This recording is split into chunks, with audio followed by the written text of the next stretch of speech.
11 o'clock, so a little after 11 o'clock, so I think we should get started. Again, my name is Rachel Smith, and I'm the IMERC coordinator with NMOA here. Many of you know that IMERC coordinator used to be Adam Wienert. So I've taken over for him and I've started this process before the 2013 triennial. So hopefully, I'm here to help and get you through this reporting period. The session today is being recorded. Right now we have about 16 people on the line, so you are all currently muted, and that's just, as a way to not have any background noise or anything that might cause some people to have trouble hearing. So if you have a question, there is a question box in the right-hand corner of your screen, and you can type questions throughout the session. At the end, at the end of my demo, I will stay on the line, and I can answer questions at that point. There's also a feature in GoToMeeting that it looks like a hand icon, so it allows you to effectively raise your hand. And at that point, I can unmute you if you have something specific or something rather complicated that might be easier explaining in person rather than trying to type it in the box. So if you could just utilize those two features as we go over the demonstration today, that would be great. Right now, you should see my screen, and this is a web page from NMOA's website, and it has information on the e-filing system. This is the link that you guys will be accessing when you're ready to file your 2013 triennial report. And most of you have that already. It was sent in the IMERC alert. All of this information will be sent to you again tomorrow morning following the webinar, so you will have access to this. Some other helpful things on this website include some system guidance documents. We have a user guide, and we also have frequently asked questions. So if you come across a quick question, definitely feel free to call me, but you can also utilize these resources here. And then the third thing that I want to point out is the Senior Management Official Certification Form. So as we go through the filing, I'll show you where you're going to attach this form. But basically, unless the person filling out the electronic report is a senior management official, you'd have to have this form signed by your boss or some other authorized personnel, and then scan it in and upload it to your form. So because we do everything electronically now, that's just how we get the signatures added to the submission. And again, I'll show you where to do this, but I just wanted to point out that here is where you can access the form. There's also some state-specific guidance on product notification and labeling that you might find useful on this web page. So if you have specific questions about labeling your product or the notification requirements and what states require what, you might want to check this out. Most of you have been in the system already, and so all you're doing is updating your 2010 form. If nothing has really changed in that time, you should be all set. But if you do have questions, this is a good website, and there's some contact information here if you need to talk to a specific state. And then finally, I want to point out that we do have access to paper copies of the notification form. So prior to 2010, we used to require manufacturers to submit their mercury product data in a hard copy form, and they used to mail it in, and we used to review it that way. The last reporting period in 2010, we switched over to the electronic system. So all your data is in there. It pre-populates the form. It makes everything a lot easier and quicker for companies. But sometimes especially if it's a new person that's going to be filling out the form, or you're a brand new company that's never submitted anything before, it might be helpful to check out one of these forms before you get in the electronic system, just so you know the type of questions that are going to be asked and you have all that information available. So here's an example of what it looks like. Again, this is what the old form looked like. It obviously looks a little bit different in the electronic system, but you're going to be reporting the same information. Most of it will already be filled out for you, but again, for reference, especially with new people that are doing this, that are new to the system, this might be a good thing to look at. Here's the certification form that you'd attach. And this is probably the most important form. This is an example of the information about the product that you'd be adding. So again, most of this will already be pre-populated electronically for you, and it's really just looking for the 2013 update of the total mercury, so column 7. So that's really what you're going to need when you come into the system. But if you have new products, obviously you'd have to add a new product and have all of this information ready for that one. Okay, so that was a really brief overview with some guidance materials that may help you out. Again, I'm always here. You should have access to my phone number and my email, and you'll be getting that tomorrow as a follow-up to this webinar as well. My availability, I work Monday through Thursday, and I am remote 2 of those days, so I'm not in the office 2 of those days, but I do have access to email. So, you know, definitely email me or call me, but if you don't hear from me right away, you know, just understand that it could just be because of my schedule. So expect a slight delay possibly, but I will do my best to keep up with the questions and get you any information that you need. Just want to warn people ahead of time in case they try calling me 5 times on a Friday. I am not in that day.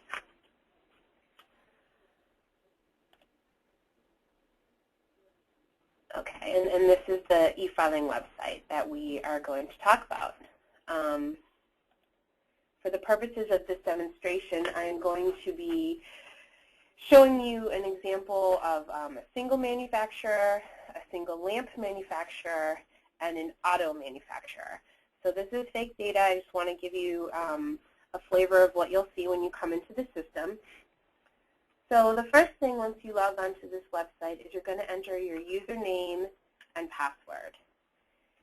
And if you don't know your username or password, click on here, and you pretty much just enter the email associated with the account. So it's either your email or maybe your predecessor's email, and then a new temporary password will be forwarded to you. If you're brand new to the system, your company has never reported before, you can create a new account. But if you're just a new person that's taking over for someone else, then really we just want to get you a new login and password. So you can contact me if you have questions about that. But basically, the companies in here are all associated with only one person.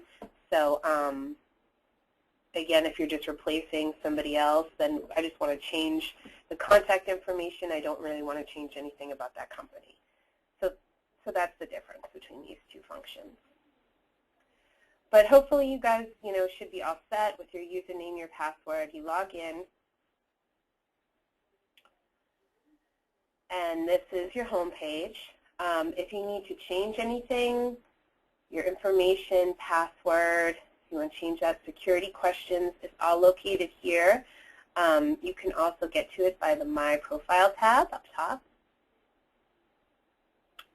So if you have a different email, phone number, This is where you can do that, make changes for your password, and update security questions. And the security questions are used at the end once you submit the form.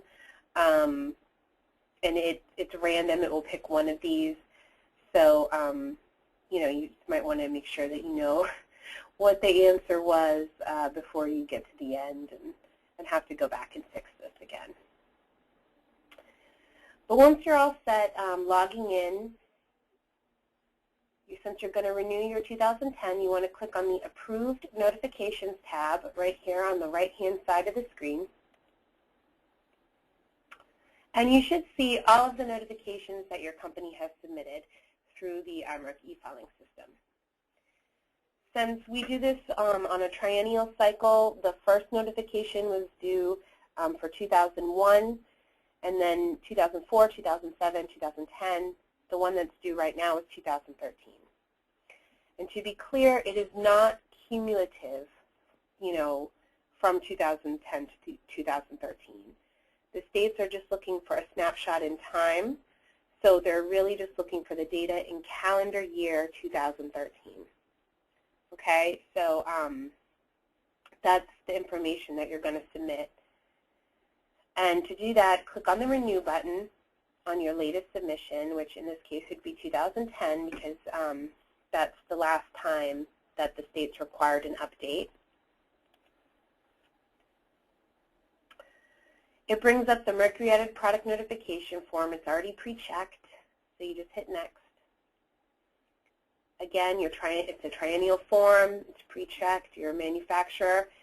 This form is for single manufacturers that I'm going to show you. We do have a couple other forms, but pretty much you're just going to click Next to get through this because the system knows to save your settings from the previous one, so you really don't want to change any of these settings as you go forward. Again, it pre-populates all of your contact information, so just give a quick look over. You can add anything here if you want, to save it for contacts or company information, and then you just click Next. So this is probably the most important page. This is your product information page, and as you can see here, there's already a lot of detail, and that is because the system is pulling over the information that was submitted in 2010. So presumably, you're still manufacturing the same types of products. Anything with a red star or red asterisk here is a required field. So you just want to make sure all of these are in here. You can always add details if you want about the description of that product, a model number, anything like that. Same here, purpose of mercury.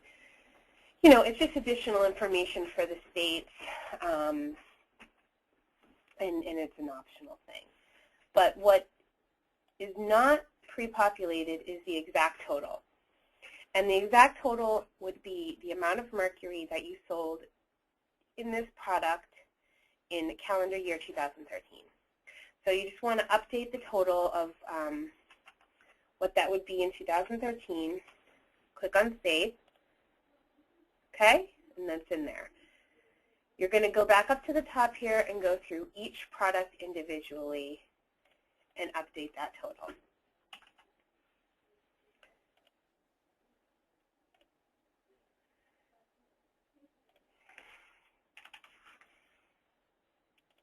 So the more products you have, it does take a little bit of time, but hopefully it's pretty easy. Now, say this product D, my company no longer makes. You made it in 2010, so it came forward here for the 2013 form, but you stopped selling it, maybe in 2011, 2012. What you're going to do is you're going to want to phase out that product so that the states know that it's no longer in commerce. So to phase out a product, you click on the red X, and a little bubble will pop up, confirming, are you sure you want to phase out this product? Click OK. Prompts you for a phase out date and reason. Now, the phase-out date, in order to be a true phase-out, it would have to be before January 1st of 2013. If you sold it, say you didn't discontinue the product until,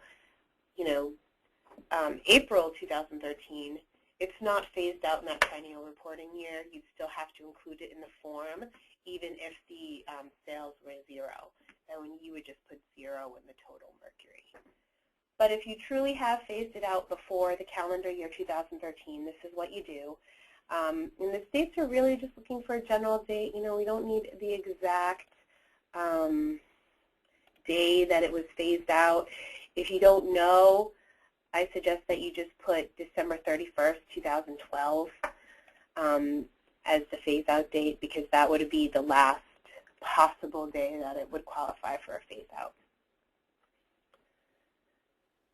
Again, for phase-out reason, the states don't need a lot of detail, so it could be that this product has been discontinued. Sometimes, you still may have the product, but you switched out the component. So instead of using a mercury component like a lamp and an LCD screen, you're now using an LED. So that could be a good reason. And you just list it here. Click the phase out button, and now you see product D is deleted from the list. And so it's been phased out, and the states see that. But you still have to go through and finish the rest. So product E, you look here. This one has the total mercury is checked. It's a combined group total. That's what it was last time. So it has pre-checked this box. If you want to keep it as a combined group total, meaning you want to add up, the amount of mercury in product E with, say, product F, then you keep it checked. If you want to keep them separate, you can enter an exact total here. But for this purpose, since it was done this way in 2010, I'm going to keep it as a group total and save that. And then product F, I see it's the same thing. It was a group total. So I'm going to go ahead and save that and then click on Next. And since these are in group total, it brings us to a new page. And so basically it's combining, it's looking for the total amount of mercury combined in both of these products that were sold. So that's what you're going to enter here. Decimal points are fine, and you just want to save that and click on Next. So now that all your product information is entered, the next page asks you about labeling. And this is pretty much a self-certification that you are labeling your products in accordance with the state and federal regulations. If you've done this in the past 3 years, and you haven't changed anything, you're probably all set. But if you're brand new, definitely check out the information about labeling to make sure that you're in compliance with the regulations. For the most part, you're just going to make sure it's click to yes and hit Next. If you are new, if you've changed your label, this is where you might want to add information about that. So you click that online button and you can upload an example of your new label, or you can upload any kind of language or brochure that you might want the states to see. Again, it's optional. Same with any additional documentation that you want the states to know about your product, that would be optional.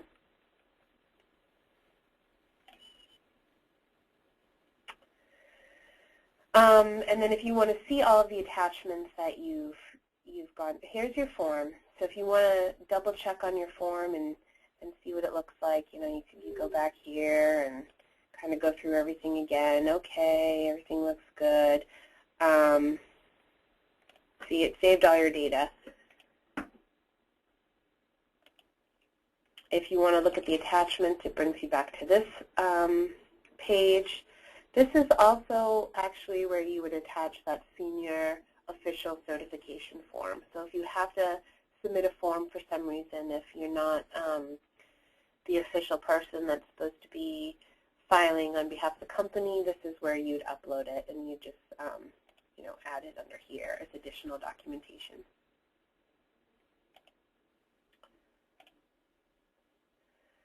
And this is the last page, and it pretty much, it double checks that you are a senior management official. If you are, you want to click that button that you have signed off on the data that you've submitted, and you want to answer your security question. And so that goes back to the beginning, and it just, to verify that the right person is submitting the data on behalf of the company.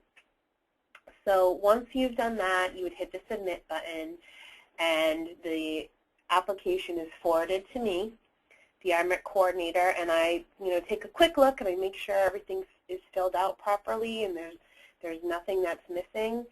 Then I forward it on to the states for their review. And the states that review and require the notification are Connecticut, Louisiana, Maine, Massachusetts, New Hampshire, New York, Rhode Island, and Vermont. So those states get together probably about once a month, and they make a decision on the approval of this form, or they might have a question that they want me to get back to you about, something to clarify. So basically, after you submit this, you might have to wait a few weeks, but then you should get an automatic email, with the approval of the form once the states have reviewed it. So just to, give you a heads up that there is a little bit of a lag time, and that's just because I got to get all 8 states on the phone together to talk about this. So say you didn't submit, you just did what I did. You filled everything out, but you forgot to submit it, or maybe you had a question and you didn't know the answer to something. Your form is listed here as pending. And so I can't see this, the states can't see this as long as it's pending. That's why you have to go, go to the very end and submit it. But, if you need to edit something, it's here. You just click on it, start all over if you need to. It doesn't lose any data that you added. So it has all of the totals in here already, but say you needed to change it. You made a mathematical error. That's something that you're allowed to do as long as it's pending. And then, again, you just go through the process, and once you're ready to submit, there you go. Okay, so that was a form for a single manufacturer. Next, I want to show you a form for a lamp manufacturer. And again, password stuff. The lamp manufacturer is used for companies that manufacture the bulbs specifically. So if you're, Philips or Sylvania or something, you're using the lamp manufacturer form. If you're a company that's purchasing those bulbs from the original manufacturers to use in a different product, like you're purchasing the bulbs and you're putting them in an LCD screen, which is going into a computer, then you would fill out the form that I just went over, which is a single manufacturer. They look really similar, but it's a way for us to avoid double counting. So again, you'll see the notification form type here is a single lamp. Their last update was 2010. We're going to renew that.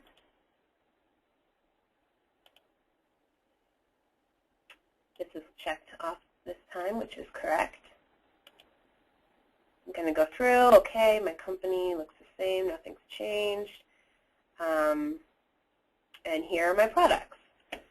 So again, you just want to update the total for 2013. Go through, save, add another total for this lamp. Go through.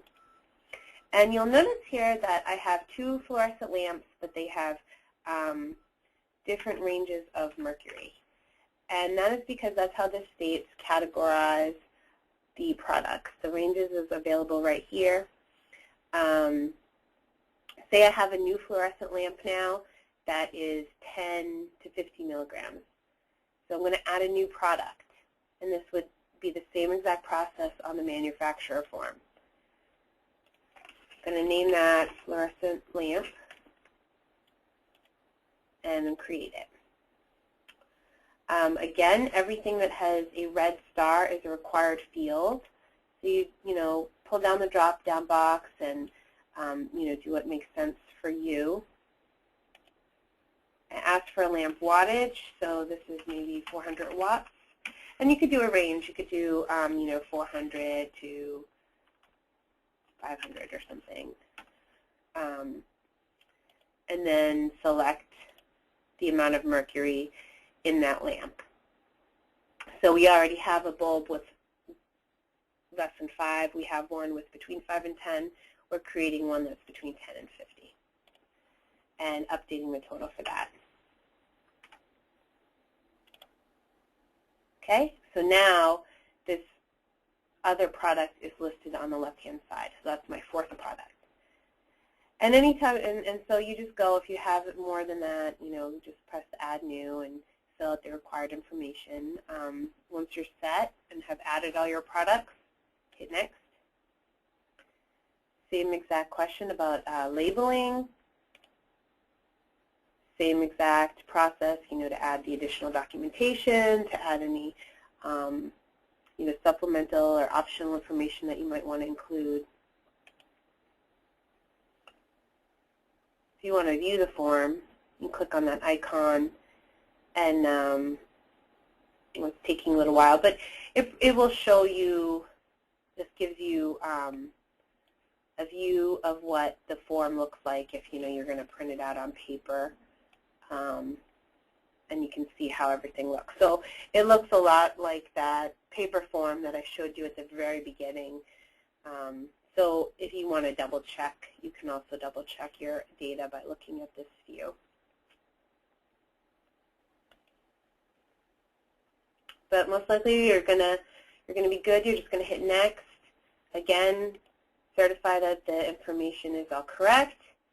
Answer your security question and hit Submit.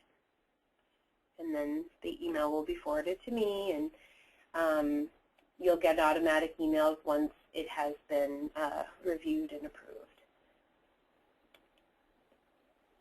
Okay. So those are the two most common forms. I will quickly go over the auto form. I'm not sure if there are any auto manufacturers on the line, but I'll show you what that looks like just in case. Again, you look at your approved notifications. Now, some of you may be saying, oh my God, this has so many. And that is because the automobile manufacturers are required to submit their data annually, not just on a triennial basis. And that's because they have different model years. Different new cars come on the market every year with different mercury components, and so they are required to submit annually. So when they renew their latest form, it will be their annual update for 2013, but they're going to submit the totals for 2013. So the annual update doesn't include the totals, but this form is where they're going to have to do that. So that's the difference. It's the annual auto manufacturer triennial. And this is American Honda, but it's a fake company here, my fake Honda account. And I used a lot of their data because, as you can see, cars have a lot of products. So essentially, the auto manufacturers have to click on every single one of these products and enter their total, and just go through the line. So it can take them a long time, so you should be glad. If you're not a car manufacturer, you have a much easier time going through the system. Something to notice, why are some of these products in red while others have blue text? The ones that are in red are the ones that were phased out in the previous report. So if you click on this, well, yeah, you should see that it's phased out in 2013. This one was phased out in 2012. So it's just a way to distinguish, what was in there previously. And I'm not going to go through all of these because it will take way too long, but it's the same process as the other forms. You add a new product here, you want to delete, you want to phase out a product, you use this function, model year discontinued, something like that. So it looks the same, and it's going to bring you to, you just click on next, and it's going to bring you to the very end of the form, and you'll submit. Now, say you went through all of these, but there's maybe 40 different products listed, and you forgot something. If you hit on next, you're going to get an error message, and it says exact total must be entered. And this means that you didn't fill out the form for one of the products correctly. Any product here that has the red exclamation point next to its name, that's missing a total. So this one is looking for an exact total, so you have to enter that and save it. It doesn't need it for this model because these have been phased out. So those are all set. But again, anything that has this red exclamation point, you need to go back and make sure you enter that, or else you can't hit next. You can't move on to the next form. Okay. So that is a basic rundown of the process for filing and the different forms that you'll come into contact with. I'd like to just open it up for questions right now. We have more than 20 minutes. I'll definitely stay on the line until right at noon. So if you think you're all set, feel free. You can jump off the call now. You'll be getting a follow-up email tomorrow that just thanks you for attending the webinar, and it will give you the links to these resources and a link to the recording. I have recorded this session, so you will get that information. But if you have questions, definitely stay on the line. You can type them in the little box, or you can raise your hand, and that will signal that I need to unmute you, and you can ask me your specific question.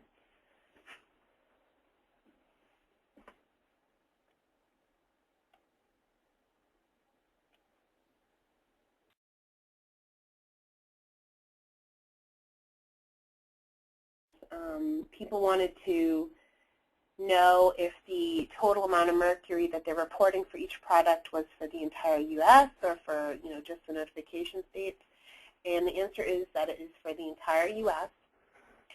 So when you go to enter the total for 2013, you want to keep in mind that it's the 2013 calendar year, and it is for the entire United States. So if that should clear that up.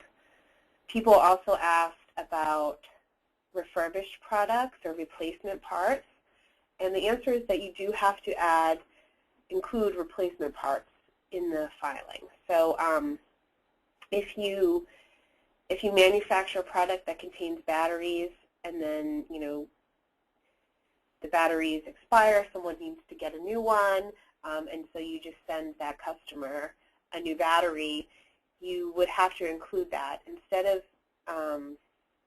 putting it as a new product, you would label it replacement battery and just add that new to the field. And so that would cover the new components that's in commerce. And hopefully that makes sense. I don't know how applicable it is to everybody, but somebody did have a question about that on the last call.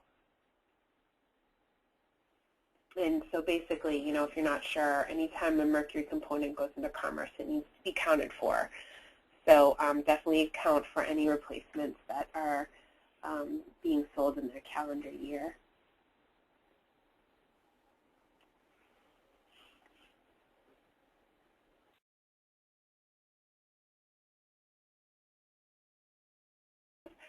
I will bring attention to the fact that some states do ban certain products for sale. So this webpage on the Renewal website has guidance about product bans and phase-outs.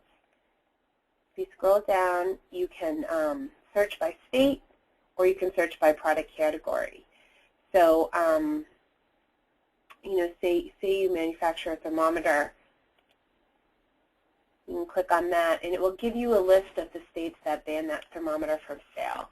So some of them have exemption processes, and in that case, you know, you fill out an application, and you know, there's different reasoning why it needs to be sold in the state. Others don't, you know, so basically you're not allowed to sell in the state at all. And this is for all states, not just the notification ones. So it's just something to be aware of. If you submit a form, you know, for thermometers to the system, we'll review it, and the states that, you know, are allowed, they can approve it, and, you know, we'll send you a note and say, you know, just an FYI, make sure that you're not selling into these states unless you are, you know, have the proper phase-out exemption.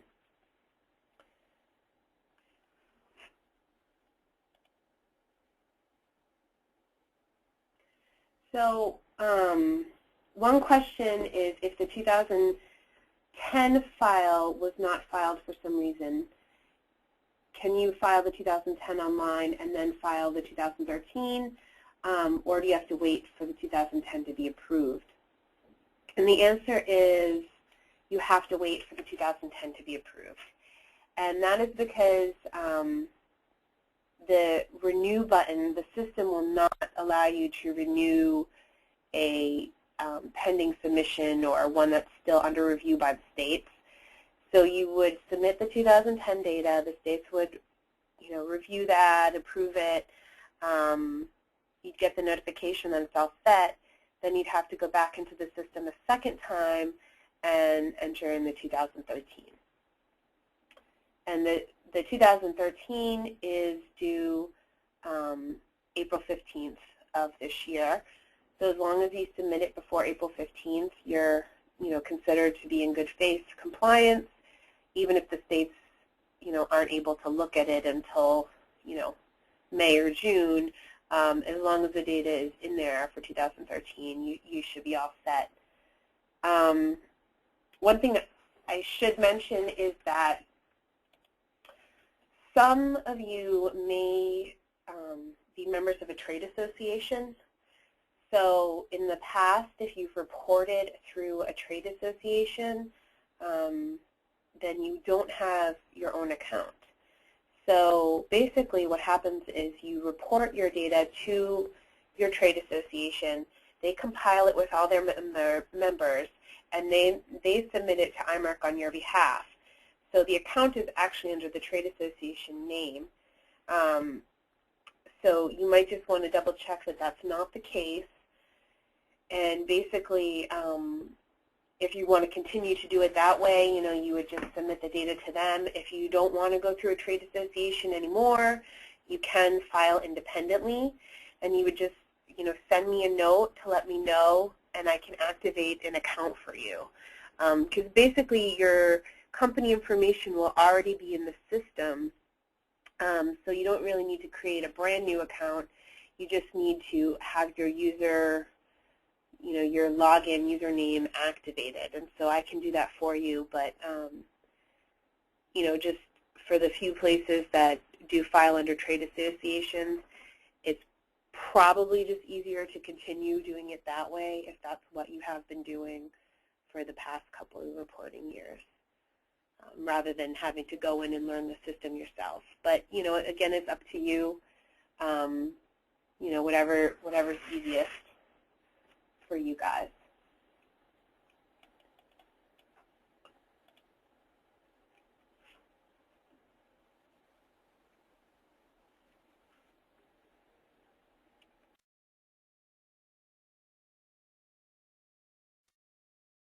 About time, so I just want to thank everybody who participated in the call and who stayed, you know, through the end. just a reminder that these need to be filled out and submitted before April 15th, 2014. So hopefully this demonstration gave you the information that you needed to do that. If not, definitely give me a call or send me an email, and I will try to answer your questions as much as possible. And if needed, we can always do a one-on-one session, and I can help you go through the form. But thanks again. I'm going to be ending the webinar, and good luck. Thank you.